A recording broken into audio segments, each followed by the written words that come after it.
Assalamualaikum and hello netizen Malaysia. So baru ni saya dengar ada a few students fail subject design architecture ya. So apa yang kita patut buat? Yes, fail design subject, especially architecture or ID or maybe other courses. Sangat sedih sebab yes, this is the something that kita this subject kita minat. Tapi for some reason ada benda yang tak kena dengan kita ke, dengan education ke, apa ke, that we couldn't cope, we couldn't help ourselves untuk pass or better, which is actually you score.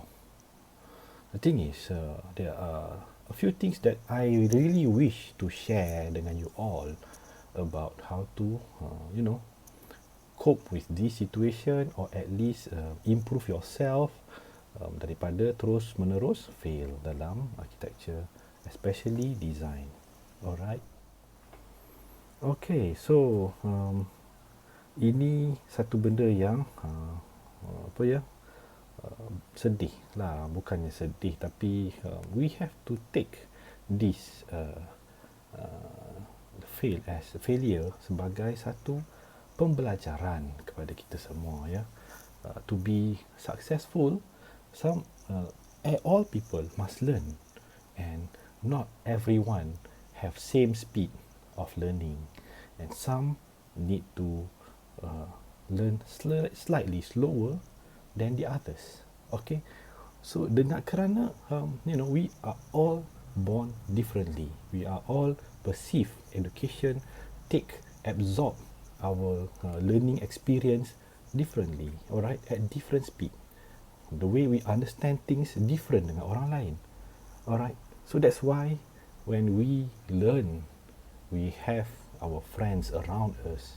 Always work and study together, alright. That is the most important thing. You as an individual kena usaha kepada diri sendiri, alright. Always study together with your friends. Okay. Kita kena tahu design bukanlah satu benda yang lukis sahaja. No, it's not lukis. There are a lot of thought to be put in the design. Macam kita nak memasak kan, untuk masak sesuatu atau baking sesuatu, kita kena understand number one is what? Ingredient. Okay, without proper and quantity ingredient, you couldn't get the best cook, the best masak sesuatu tu kurang tepat, kurang enak, ataupun terlebih overdone, So when you do something, you have to put yourself at the bigger picture before you go deep and understand what are the important things to do. Alright. So macam memasak, kena ada macam tadi saya cakap lah. Yang penting when you nak masak, dia ada benda-benda utama dia. Okay, kita kena masak satu benda dulu, kemudian masuk ingredient kedua, ingredient ketiga. Urutan tu pun penting. Why?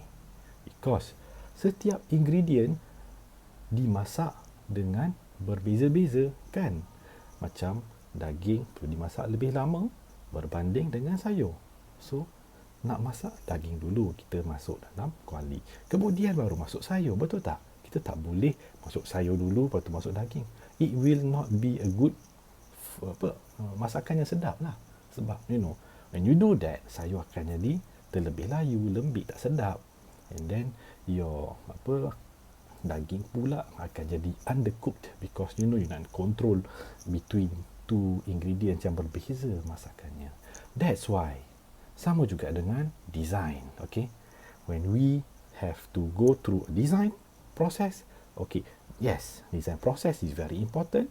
Apa yang lecturer sudah bentangkan kepada anda semua, very important. All the process must start with number one, concept, and then design development. And then dalam design development pun ada banyak level. Plans, section, elevation, and then go back to the functions. Is it correct or not? And then go for the details like structures, some other important stuff. So daripada konsep tu sendiri ada banyak lagi kupasan-kupasan yang kena buat, kan? If you skip this part, how do you get better results? Kan macam konsep itu sendiri ada banyak level yang you kena study. Okay, let your lecturer teach you. Okay, I don't have to teach everything here, you know. Apa yang saya nak kat sini adalah kita kena study ikut apa yang lecturer dah bagi tahu. Step by step.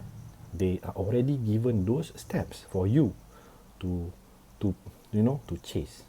Okay, if you behind, if you left behind from the chase of timing, you have to do something about it. Sacrifice certain things, especially time with your friends or family or girlfriend and boyfriend or whatever. Focus on your this design course, design subject. Alright, and then satu benda yang ramai orang selalu tak tahu. Design, there is almost no shortcut. Okay, almost no shortcut. Okay, if you take shortcut in design, what happen? Okay, what is shortcut in design? Okay, alright, especially those who are already in the second year and third year level. Those shortcuts are actually what I call it templates dalam SketchUp. Those are shortcuts. If you use those shortcuts, you learn nothing. I'm telling you the truth. Sebab yes, shortcuts is important to improve your timing, but there are some things that you left, which is actually the gist, the core of the design itself. You didn't do.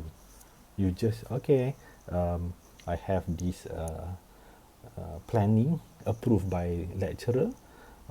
I rehat 3 hari and then nak sambung balik. Alamak, tak cukup masa. So I use templates, easy, spaces. And then how to fill the spaces? Yes, ada template furniture, bilik tidur punya template, everything is there. But where's your actual concept? The actual concept tu hilang because you use the template. Template is not for you. Template is actually for orang yang nak bekerja. They don't have that thing. Concept is different already. When you are working. But this is education. Education, when you go this, you skip concept, ideas and all. You lose the quality of design. Alright. So benda ni yang kita selalu ambil remeh. Alright. Jangan macam tu. And yang terlebih-lebih fokus is rendering. Oh my goodness. Rendering shouldn't be the biggest thing about design. No. If you do your design well, rendering is secondary. If you focus too much on the rendering, but your design is actually not that good, no, you mesti akan notice lah. Lecturers will know the difference. Although you are doing good rendering, tapi design you tak hebat pun, you still don't get highest score. Okay, I'm telling you from experience and also understanding what is architecture. Okay, other tips yang I really love to share is actually how you benda ni ramai orang tak suka share, aku suka share ni. Ambil historical punya elements, gabungkan dengan modern ideas, it will be fantastic. Benda ni ramai orang tak suka, especially taking historical elements. Kenapa? What is so wrong about history? What is so wrong about that? History adalah satu benda yang sangat-sangat hebat, ya. Kalau tak, dia tidak akan jadi sejarah. Okay, sejarah yang harus diingat berterusan, bergenerasi-generasi. Kenapa kita kena study pasal mereka? Apa benda yang sebenarnya? Because they are a lot of ideas has been put into it, and then how to make important building elements to be great ideas. Alright, so those study, you study, for example, history and architecture. Jangan just study and score, but understand and how do you use the elements of these to be modernized. Sebab apa? When you modernizing the ideas from the historical architecture, you learn a lot of new ideas. Okay, so janganlah cakap lecturer ni pilih kasih. Jangan. Lecturer pilih kasih ke apa ke. You have to, fight for your time. Okay? Kenapa? Sebab lecturer pun ada limit. Okay? Lecturer memang ada limit. Lecturer pun manusia seperti kamu. Okay? When you want to be successful, you learn from the best. Not learn from the worst situation. Okay? So, something that you got to understand is actually time. Okay, that's why I said if you don't fight for your time, you don't get it. You don't learn from the wisdom of your lecturer. When you make mistake but you don't know what are the mistakes you done, you got to ask your supervisor, your lecturer, get second opinion, third opinion. What's wrong with my design? What's wrong with me? Okay, for example, alright, now I know my my timing is very bad. Time management is very bad. Ataupun maybe you burn out. Burn out ni satu benda yang yes, very common lately. I've seen many students burn out, especially this pandemic time. But it's okay to take a break a while. Next semester you start fresh, and hopefully you will improve. But you don't be too shy, don't be too scared. Don't worry, you can share this with lecturer, especially the lecturer that yang you selesa to talk with. They will always guide you. Alright, and remember, if you left behind, always find friends. Friends will be your number one to help you in any time. Tak kisah bila-bila. Your friends. Alright, I understand. Aku faham. Bila you are already left behind, your friends dah grad, and then you still have to study with juniors. Tak apa. Just study together with them.